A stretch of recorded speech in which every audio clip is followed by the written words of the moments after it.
सबसे पहले अपने परम आराध्य परम पूज्य गुरु महाराज साहब जिनकी तस्वीर मंच पे रखी हुई है, आपके चरणों में हमारा प्रणाम है। पूज्य गुरु माँ जो मंचासीन है, आपके भी चरणों में हमारा प्रणाम है। इस दिव्य चेतना सत्संग के उपदेशक गण श्री रणधीर सिंह जी, धनंजय जी तथा सभा में उपस्थित पूज्य गुरुदेव के प्यारे भक्तगण, सभी को हमारा यथा योग्य नमन है, प्रेम। आज मैं शुरुआत करूंगा सबसे पहले पूज्य गुरुदेव के तस्वीर से जो मंच पे रखी हुई। इस सभा में जो पुराने लोग हैं वो तो जानते ही हैं, लेकिन बहुत सारे नए लोग भी। लाजिमी है कि ये प्रश्न उठता होगा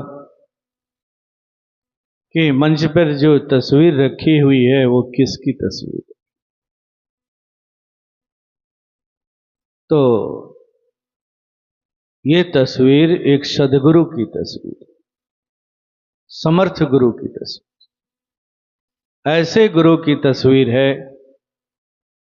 जिसके बारे में कहा जाता है, महापुरुषों ने कहा है, गुरु प्रशांतम भवभीत नाशम विशुद्ध बोधम कलुष पापहारम आनंद रूपम नयना विरामम श्री सत्य देवम नितराम। ऐसे गुरु की तस्वीर, गुरु प्रशांतम का मतलब क्या हुआ? तो गुरु प्रशांत सागर की तरह गहरा और शांत है। गुरु प्रशांत भवभीत नाशम, भावनाओं की दीवार को ढाने वाला है। अब यहां एक प्रश्न उठता है कि इस पथ में भावना ही मुख्य है, फिर यहां भावनाओं को ढाने की बात क्यों आ रही है? हाँ, ये सत्य है, गुरु भावनाओं के दीवार को ढाता है। कैसी भावनाएं? तो जो भावनाएं अपरिपक्व हैं, अनमैच्योर्ड हैं, ऐसी भावनाओं की गति कैसे होती है? तो ठीक मिट्टी की दीवार की तरह होती है। मिट्टी की दीवार की तरह। मिट्टी की दीवार जब भी गिरती है तो भरभरा करके गिरती है। तो जो भावनाएं अपरिपक्व होती हैं वो बार बार टूटती हैं, बनती हैं, टूटती हैं, बनती हैं, बिगड़ती।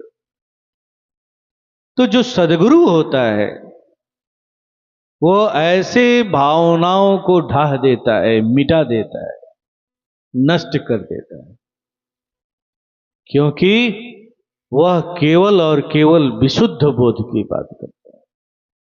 गुरु प्रशांतम भवभीत नाशम विशुद्ध बोधम, वह कहता है कि ये अपरिपक्व भावनाओं से काम नहीं चलने वाला, तुम्हारी यात्रा पूर्ण नहीं होने वाली, कभी नहीं होने वाली, कभी नहीं होने वाली। 10 कदम आगे चलोगे फिर 20 कदम पीछे हो जाओगे। पूरा जीवन तो यही होता रहेगा, जुगों जुगों से तो तुम यही करते आ रहे हो, जन्मों जन्मों से तुम यही करते आ रहे हो। बार बार भावनाएं बनती हैं, मिटती हैं, बनती हैं, मिटती हैं। क्यों ऐसा होता है? इसलिए ऐसा होता है कि तुम्हें तुम्हारे जीवन में कोई ऐसा गुरु नहीं मिला जो तुम्हें विशुद्ध बोध करा सके, विशुद्ध बोध करा। गुरु प्रशांतम भवभीत नाशम विशुद्ध बोधम कलुष पाप। जब विशुद्ध बोध होता है तो क्या होता है? तो जितनी भी हमारे अंदर की कलुषताएं हैं वो मिट जाती, समाप्त हो जाती, कोई शंका नहीं रह जाता है, कोई संदेह नहीं रह जाता है। आनंद रूपम नयना विरामम। ऐसी स्थिति में क्या होता है? तो हमारी जो निगाहें हैं ना वो ठहर जाती हैं, रुक जाती। अब उसको किसी की तलाश नहीं है, जिसकी तलाश थी वो उसे मिल चुका है, गुरु ने बोध करा दिया है। अब उसको किसी की तलाश की जरूरत नहीं है, किसी की कोई तलाश नहीं, वो ठहर चुका है। श्री सत्यदेवम नितराम नमामि। ऐसे गुरु को बार बार हम प्रणाम करते हैं।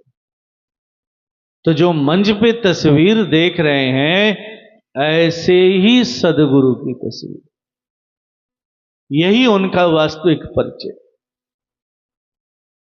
और ये सभा ऐसे ही सदगुरु की सभा है।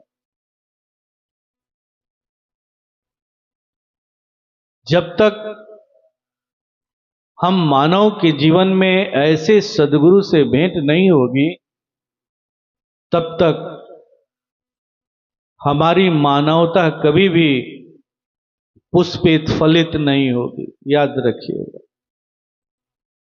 क्योंकि मानव जीवन में अगर हम आते हैं तो केवल और केवल सदगुरु की खोज के लिए आते हैं, क्योंकि गुरु ही खोज का विषय है, ईश्वर खोज का विषय नहीं है, ईश्वर बोध का विषय है, गुरु खोज का विषय। और जब ऐसे ही गुरु से भेंट हो जाती है, मुलाकात हो जाती है, तो हमें ईश्वर का बोध करा देता है, करा देता है। तो ये मानव जीवन तभी सार्थक हो पाता है जब हमें अपने जीवन में ऐसे सदगुरु से भेंट हो जाए, ऐसे सदगुरु के सत्संग से भेंट हो जाए, ऐसे सदगुरु के विचारधारा से भी परिचय हो जाए, मानव जीवन सार्थक हो जाए। आज हम मानव की दशा कैसी है? हम मानव रूप में तो जन्म लिए हैं, लेकिन क्या सच पूछा जाए तो हम मानव हैं? आपको एक बड़ी सुंदर सी मैं कथा सुनाता हूं, और जब कथा को जब सुनेंगे तो समझ में आ जाएगा, या सोचने के लिए आप बाध्य हो जाएंगे कि क्या सचमुच इस मानव शरीर में आकर भी आप मानव हैं? बाध्य हो जाए। एक बार एक व्यक्ति एक वृक्ष के नीचे बैठ करके करवटें बदल रहा था। बार बार सोने का वो प्रयास कर रहा था, लेकिन उसे नींद नहीं आ रही। जब नींद नहीं आ रही थी तो कभी इस करवट जाता, कभी उस करवट जाता, बड़ी परेशान था। तभी उस वृक्ष पर एक देवदूत बैठा हुआ था, जो इस दृश्य को देख रहा था। देवदूत सामने प्रकट हुआ और उसने पूछा, क्या बात है, तुम परेशान दिख रहे हो? उस व्यक्ति ने कहा कि हां, मैं परेशान हूं, मुझे बड़ी जोर की भूख लगी है। लेकिन भूख की वजह से मुझे नींद नहीं आ रही। मैं सोने का बार बार प्रयास कर रहा हूं, लेकिन मुझे नींद नहीं आ रही।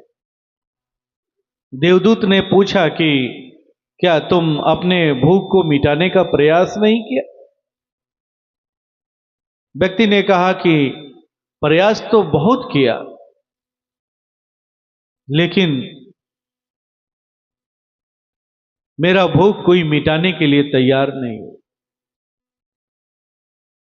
देवदूत ने कहा कि यह कैसे हो सकता है? इतना बड़ा बाजार है, इतनी बड़ी बस्ती है, क्या तुम्हें कोई मानव नहीं मिला? अगर तुम किसी मानव के पास गए होते तो वो देखते ही तुम्हारी व्यथा को समझ जाता और तुम्हारी भूख को मिटाने के लिए तैयार हो जाता। व्यक्ति ने कहा कि मैं पूरे बाजार में घूमा, लेकिन कोई भी व्यक्ति, कोई भी मानव मेरा भूख मिटाने के लिए तैयार नहीं। देवदूत ने कहा कि ठीक है, इसका मतलब यह है कि तुम किसी मानव के पास गए ही नहीं। लो, तुम्हें मैं एक चश्मा देता हूं और इस चश्मा को लगा लेना। इस चश्मे से तुम्हें जो जैसा है वो वैसा ही दिखाई पड़ेगा। तुम दूसरों को भी देख सकते हो और स्वयं को भी देख सकते हो, अपने आप को भी देख सकते हो।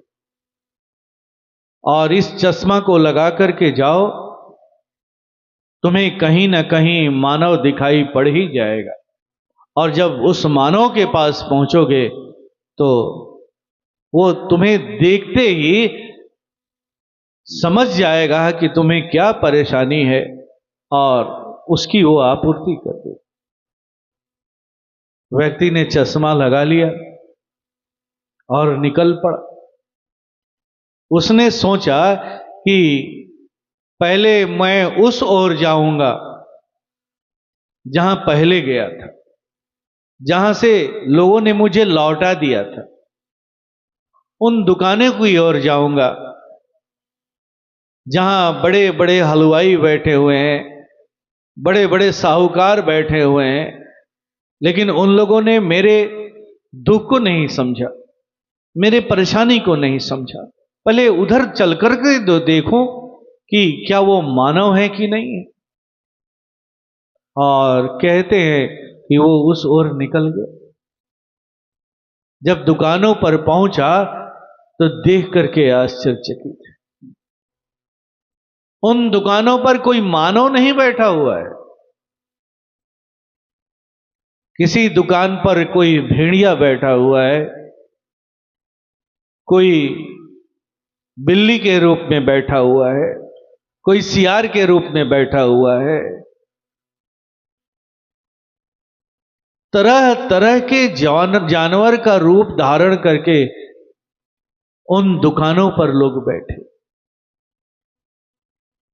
वो देख करके आश्चर्यचकित हो गया और आगे बढ़ गया। दूर दूर तक जहां भी देखता कोई न कोई पशु ही नजर आता, कोई उसे मानव नजर नहीं। और आगे बढ़ा तो देखा कि बहुत दूरी पर एक मानव बैठा हुआ दिखाई दे रहा है। जैसे ही बहुत दूरी पर उसे मानव बैठा हुआ दिखाई पड़ा, उसके कदम और तेज हो गए। जल्दी से वो करीब जाकर के देखना चाहता था। उसकी भूख भी कम हो गई, जिज्ञासा इतनी प्रबल हो गई कि वो चाहता था कि जल्दी से पहुंचूं और जाकर के देखूं। और जैसा कि दूत ने बताया था, जैसे ही किसी मानव के सामने जाओगे वो तुम्हें देखते ही समझ जाएगा कि तुम्हें क्या जरूरत है। ठीक वैसा ही हुआ। जब वो करीब गया तो देखता है कि एक जूता सीने वाला व्यक्ति बैठा हुआ है, जूता सीने में मग्न है।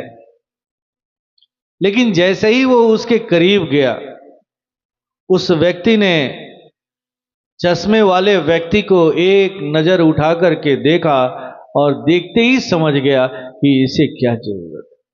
उसने कहा कि बैठिए बैठिए, जलपान कराया और एक जोड़ी जूता वो तैयार कर चुका था। कहा कि आप यहीं पर बैठिए, अभी मैं आपके खाने की व्यवस्था करता हूं। और वो एक जोड़ी जूता लेकर के गया, बाजार में बेचा, बेच करके आया और उस व्यक्ति के लिए भोजन की व्यवस्था किया और कहा कि ऐसा कीजिए कि आप थोड़ी देर तक यहां विश्राम कीजिए, तब तक एक दो जोड़ी और जूते मैं तैयार कर लेता हूं, फिर उसे बाजार में बेचूंगा और रात के भोजन की व्यवस्था हो जाएगी। और वो जूता बनाने में मग्न हो। जब दोनों जूते तैयार हो गए तो उन दोनों जूतों को लेकर के वो बाजार के बीच में चौराहे पर जाकर के बैठ गया बेचने के। कहते हैं कि उस राज्य का जो राजा था उसे जूती की जरूरत थी और राज्य के मंत्री लोग वेश बदल करके राजा के लिए जूता खरीदने के लिए बाजार में आए। मंत्री की नजर उन जूतों पर पड़ गई और उसे पसंद आ गया। मंत्री ने कहा कि ये जूते मुझे काफी पसंद है मेरे राजा के लिए, लेकिन इसका जो पैसा है, इसका जो मूल्य है, तुम्हें राज दरबार में मिले, यहां हम नहीं दे पाएंगे, इसके लिए तुम्हें राज दरबार में चलना। अब जो जूता सीने वाला व्यक्ति है ना, वो थोड़ा सा घबराने लगा। उसने सोचा कि जब मैं राज दरबार में जाऊंगा तो मेरा बहुत ही समय बर्बाद हो जाएगा, इतने में तो मैं एक दो जूते और तैयार कर लूंगा। अब उसके दिमाग में एक बात आई कि जो व्यक्ति को मैं अपने दुकान पर बैठा करके आया हूं, जो चश्मा वाला व्यक्ति है, उसको बैठा करके आया हूं, क्यों नहीं मंत्री के साथ उसी को भेज दूं? देखने में वो ईमानदार लगता है। वो मंत्री के साथ दरबार में जाएगा और वहां से जूते के एवज में जो भी पैसे मिले हैं वो लेकर के चला आएगा। और उसने ऐसा ही निर्णय लिया और अपनी दुकान पर जाकर के वो चश्मे वाले व्यक्ति को मंत्री के साथ राज दरबार में पैसा लेने के लिए भेज दिया। जब वो चश्मे वाला व्यक्ति राजा के सम्मुख हुआ राज दरबार में जाकर के, तो राजा ने उससे परिचय जानना चाहा। वो अपनी सारी बात को बताया तो राजा आश्चर्यचकित हो गया। राजा ने कहा कि देखने से तो तुम उच्च कुल के लगते हो, ब्राह्मण परिवार से लगते हो, फिर ऐसी क्या आफत आन पड़ी कि तुम उस मोची के यहां जाकर के अपनी भूख मिटाने के लिए चले गए? क्या तुम्हें इस पूरे शहर में कोई मानव नहीं मिला? तो वो चश्मे वाले व्यक्ति ने कहा कि हां राजन, इस पूरे बाजार में उस मोची के अलावा कोई मानव मुझे नहीं दिखा। राजा ने कहा कि ऐसा कैसे हो सकता है? अगर वहां तुम्हारी क्षुधा नहीं मिटी तो तुम दरबार में चले आए होते। तो चश्मे वाले व्यक्ति ने कहा कि ऐसा है कि मुझे एक देवदूत ने एक चश्मा दिया है, और जब मैं इस चश्मे को लगाता हूं तो मुझे पता चल जाता है कि कौन मानव है और कौन मानव। मुझे कोई मानव दिखाई ही नहीं दे रहा है कि मैं उसके पास जाता। राजा ने कहा कि ऐसे कैसे हो सकता है, क्या तुम मुझे चश्मा दे सकते हो? तो व्यक्ति ने कहा कि हाँ, क्यों नहीं, आप इस चश्मे से अपनी पूरी प्रजा को भी देख सकते हैं और स्वयं को भी देख सकते हैं। राजा ने उस चश्मा ले लिया, चश्मा लगाया और उसके जितने भी दरबारी थे सबको एक जगह इकट्ठा किया और चश्मा लगा करके देखता है तो चश्मे वाले की बात सही साबित होती है। कोई भी दरबारी मानव रूप में नहीं, वहां भी कोई भेड़िए के रूप में है, कोई सियार के रूप में है, कोई तरह तरह के जंगली जानवर के रूप में सभी का मुखौटा दिख रहा है, सभी का। कोई छीनने में लगा हुआ है, कोई हड़पने में लगा हुआ है, कोई लूटने में लगा हुआ है, कोई चालाकी करने में लगा हुआ है, कोई धूर्तबाजी करने में लगा। सबकी प्रकृति तरह तरह की प्रकृति। अब राजा आश्चर्यचकित हो गया। अब उसके अंदर में इच्छा हुई कि जरा मैं स्वयं को देखूं कि मैं कौन हूं। तो एक शीशे के सामने जाकर के खड़ा हो जाता है और वो चश्मा लगाता है, और जब चश्मा लगा करके देखता है तो और दंग रह जाता है। देखता है कि एक बहुत बड़ा शेर खड़ा है जो केवल और केवल अपने अहम के पोषण के लिए शासन कर रहा है। अहम के पोषण, मैं के पोषण के। अब वो राजा चिंतित हो उठा। सचमुच सभी के सभी मानव रूप में तो हैं, लेकिन मानव कोई नहीं। अब उसे चिंता होने लगी कि इन्हें मानव बनाएगा कौन, ये मानव बनेंगे कैसे? तो राजा ने पूछा कि क्या तुम जिस मोची के यहां गए थे, क्या उस मोची को बुला सकते हो? चश्मे वाले व्यक्ति ने कहा कि हाँ, क्यों नहीं। इस तरह से उस मोची को बुलाया गया और उससे मानव बनने का राज्य पूछा गया। मानव बनने का राज क्या है, कैसे मानव बना जा सकता है, तुम ऐसा क्या करते हो जिसके वजह से तुम्हारे अंदर में मानवता दिख रही है? उसने यही कहा कि इसके लिए आपको सत्संग करना होगा, सत्संग। और राजा ने उस व्यक्ति को अपने राज्य में नित्य सत्संग करने और कराने का आदेश दिया। उसकी नियुक्ति हुई। कहा गया कि आज से तुम जूता सीने वाला काम छोड़ दो, ये राज्य तुम्हारा परवरिश करेगा, तुम्हारा देखभाल करेगा, इसका ख्याल रखेगा, लेकिन तुम हमारे राज्य में हमारी प्रजा को, हमारे दरबारियों को मानव बना दो। मानव, ये है सत्संग। कैसा सत्संग? तो ऐसे ही सदगुरु का सत्संग, जहां केवल विशुद्ध बोध की बात कही जाती है। वो चश्मा क्या है, कौन है? तो वही है गुरु। वो चश्मा कोई और नहीं है। कहते हैं ना कि मम दर्शन कर फल परम अनुपा, जीव पावई निज सहज स्वरूप। यहां कोई झाड़ फूक नहीं होता है,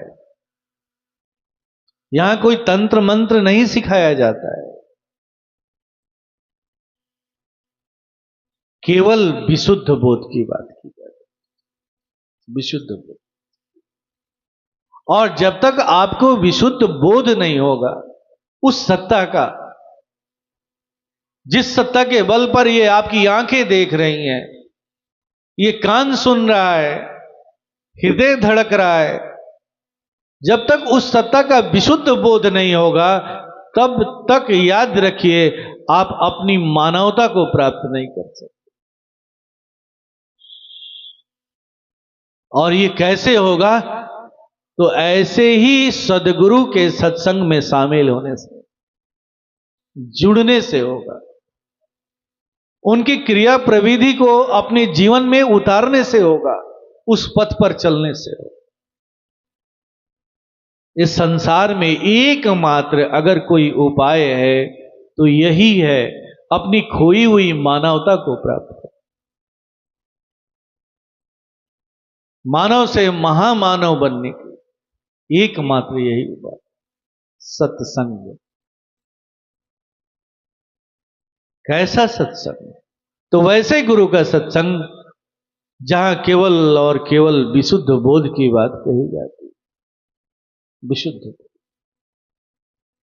जब विशुद्ध बोध हो जाता है तो निगाहें ठहर जाती हैं, रुक जाती हैं, तलाश समाप्त हो जाती है, बस केवल और केवल यात्रा करना रह जाता है, चलना रह जाता है। हमारा ज्यादा से ज्यादा समय तो निर्णय लेने में ही बीत जाता है। हम चल कहां पाते, चलना प्रारंभ कहां कर पाते हैं, और प्रारंभ करें भी तो कैसे करें? हमारे जीवन में कोई सदगुरु है ही नहीं। यात्रा तो तब प्रारंभ होती है जब कोई विशुद्ध बोध कराने वाला सदगुरु मिल जाता है। सदगुरु,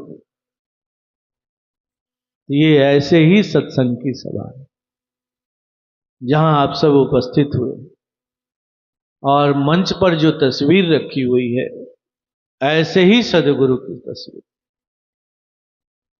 ये हुआ हमारे गुरु का परिचय। और आगे गुरु जी के संदेशों को हम लोग कल देंगे आपको, उनके विचारधारा से आपको जोड़ेंगे कल की सीटिंग में। अभी हम लोग अब इस नैवेद्य को अर्पित करते हैं। परम पूज्य गुरु महाराज साहब के सामने कुछ नैवेद्य सामग्रियां रखी हुई। आइए प्रभु से प्रार्थना करते हैं कि हे प्रभु आप इसे स्वीकार करें तथा हम सबों पर दया करें। प्रभु दया करें, कृपा करें। आप हमारे पिता हैं और जब छोटा सा बालक अपने पिता के पैसे से ही पिता के लिए कुछ लेकर के आता है तो पिता बड़ा ही खुश होता है, आनंदित। ठीक वैसे ही प्रभु हम आपकी संतान हैं, जो कुछ भी है वो आपका ही दिया हुआ है प्रभु। उनमें से कुछ आपके लिए लेकर के उपस्थित हुए हैं, आप इसे स्वीकार करें तथा हम सबों पर दया करें प्रभु, कृपा करें। आइए इन्हीं भावों के साथ इस नैवेद्य को अपने प्रभु को हम सब अर्पित करें। अर्पित